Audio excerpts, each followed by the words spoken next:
Hi, my name is Cristina Lorenzo-Velázquez. I'm a Ph.D. student at the Department of Civil, Construction, and Environmental Engineering at NC State.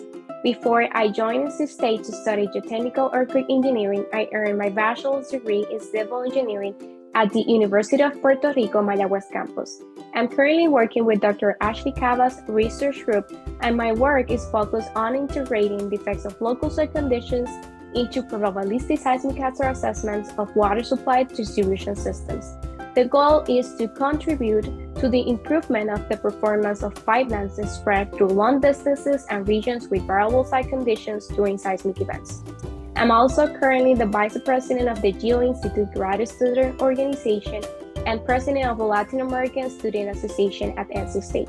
After completing my PhD, my goal is to continue contributing as a researcher to reduce the adverse effects of earthquakes on lifelines performance, as well as promoting education in this area as a faculty member.